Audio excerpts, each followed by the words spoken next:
The ban culture. आजकल देश में जितनी फिल्में बन रही हैं उससे भी ज्यादा बैन हो जा रही। लोगों को पता ही नहीं चला कि कब ये फिल्मों को बैन करने का जो कल्चर है वो शुरू हो गया। पहले सिर्फ सेंसर बैन लगाती थी, लेकिन अब केंद्र और राज्य सरकार भी बैन लगा रही है। लेकिन क्या ऐसा हो सकता है? सेंसर के पास करने के बाद क्या सरकार फिल्म पर बैन लगा सकती है? तो आज बात इसी मुद्दे पर करेंगे। Hello and welcome to uncut, मैं हूं आपके साथ आशीष सिंह।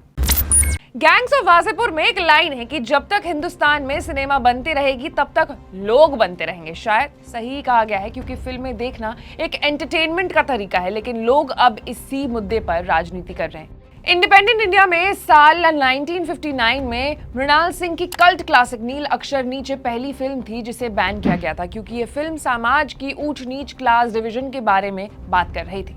और उससे भी पहले 55 में समर टाइम नाम की एक इंग्लिश फिल्म को बैन किया गया था, क्योंकि उसमें एक अमेरिकन औरत को शादीशुदा इटली आदमी से प्यार करते हुए दिखाया गया था। उसके बाद 1975 में कांग्रेस सरकार ने आंधी नाम की एक फिल्म को पूरी तरीके से रिलीज होने से रोक दिया था, क्योंकि ये इंदिरा गांधी के जीवन पर आधारित थी। फिर 2 साल बाद किस्सा कुर्सी नाम की फिल्म पर रोक लगा दिया गया था, क्योंकि इंदिरा गांधी के बेटे संजय के छोटी कार के सपने पर यह टॉन्ट था। उसके बाद फूलन देवी के जीवन पर आधारित शेखर कपूर की द बैंडेड क्वीन को 1994 में बैन कर दिया गया था। तो मतलब ये है कि सरकारों के फिल्मों को बैन करने का जो ये कहानी है वो बहुत पुरानी है। लेकिन बैन करने का आधार क्या है? तो सरकार चाहे कुछ भी कर सकती है। अगर सरकार चाह ले तो सिनेमेटोग्राफ एक्ट 1952 5E के तहत सेंसर बोर्ड के दिए सर्टिफिकेट जारी करने के बाद भी उस फिल्म को बैन कर सकती है या फिर सर्टिफिकेट डिक्लाइन कर सकती है। पिछले साल ही सिनेमेटोग्राफ एक्ट में बदलाव के लिए सरकार बिल लेकर आई थी, जिसमें अगर दर्शकों को किसी फिल्म को लेकर आपत्ति है तो सरकार उसे बैन कर सकती है। लेकिन इस बिल को अब तक पास नहीं किया गया है, यानी अभी ये जो एक्ट है सिनेमेटोग्राफ एक्ट वो कानून नहीं बना है। साल 2011 में सुप्रीम कोर्ट ने एक फैसला सुनाते हुए कहा था कि अगर सेंसर बोर्ड ने किसी फिल्म को सर्टिफिकेट करके पास किया है तो राज्य सरकार उस फिल्म पर बैन नहीं लगा सकती। और सुप्रीम कोर्ट ने फैसला प्रकाश झा की फिल्म आरक्षण पर बैन लगाने के मामले में सुनाया था। तब यूपी सरकार ने फिल्म को बैन करने की मांग उठाई थी। वहीं इस पर सुप्रीम कोर्ट ने कहा था कि सरकार का काम कानून व्यवस्था बरकरार रखना है, उसे संभालना है, फिल्म को अच्छा बुरा भला कहना नहीं। तो इसका मतलब यही है कि अब सरकारें जो है वो मनमानी कर रही है और राज्य सरकार के पास किसी भी फिल्म को बैन करने का कोई भी अधिकार नहीं होता है। फिल्मों को बैन सेंसर बोर्ड भी एक्चुअली नहीं कर सकती है। सेंसर बोर्ड सिनेमेटोग्राफी एक्ट 1952 और सिनेमेटोग्राफ रूल्स 1983 के तहत काम करना जानती है, यानी सेंसर बोर्ड किसी फिल्म को बैन नहीं कर सकती है। तो सवाल ये है कि सेंसर बोर्ड फिर कैसे फिल्म को रोकती है? तो सेंसर बोर्ड सिर्फ चाहे तो फिल्म को सर्टिफिकेट देने से मना कर सकता है, और जिस फिल्म को सेंसर बोर्ड सर्टिफिकेट नहीं देता है वो फिल्म रिलीज नहीं होती है। तो देखा अगर जाए एक तरीके से तो इसे भी बैन लगाने जैसा ही हुआ।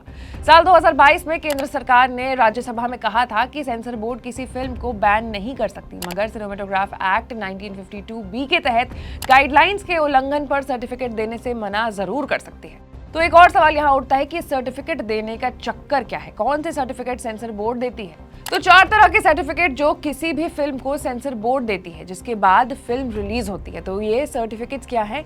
पहला है यू सर्टिफिकेट। इसका मतलब ये होता है कि ऐसी फिल्म जो हर उम्र के लोग देख सकते हैं, हर कोई देख सकता है। उसके बाद है ए सर्टिफिकेट, मतलब रिस्ट्रिक्टेड टू अडल्ट्स, यानी 18 साल के नीचे के बच्चे ये फिल्म नहीं देख सकते।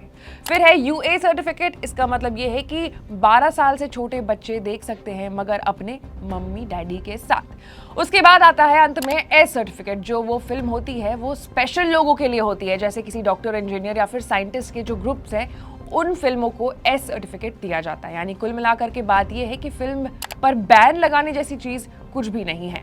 सिर्फ सेंसर बोर्ड फिल्म रिलीज होने से पहले रोक लगा सकती है, फिल्म वो भी सर्टिफिकेट ना देकर रोक लगा सकती है। और बात रही राज्य और केंद्र सरकार की, तो सरकार फिल्मों पर बिल्कुल भी रोक नहीं लगा सकती है अगर वो सेंसर बोर्ड से पास हो चुकी है। तो अभी की अगर बात करें तो द केरल स्टोरी पर जो है बहुत सारे स्टेट्स में बैन लगाने की बात हो रही है। वेस्ट बंगाल और तमिलनाडु में इस फिल्म को बैन भी लगा दी गई है। वहीं यूपी में इसे टैक्स फ्री कर दिया गया है। तो अगर देखा जाए लीगली, लेजिटिमेटली, तो केंद्र या फिर राज्य सरकार के पास कोई अधिकार नहीं है किसी भी फिल्म जो कि सेंसर बोर्ड से पास हुई है उस पर बैन लगाने का। आपकी क्या राय है इसको लेकर के? आप कॉमेंट सेक्शन में हमें कॉमेंट करके जरूर बताएं। और ऐसे तमाम बड़े वीडियोज और अपडेट से जुड़े रहने के लिए आपको अनकट को लाइक, सब्सक्राइब और शेयर करना होगा। मैं थी आपके साथ आशीष सिंह।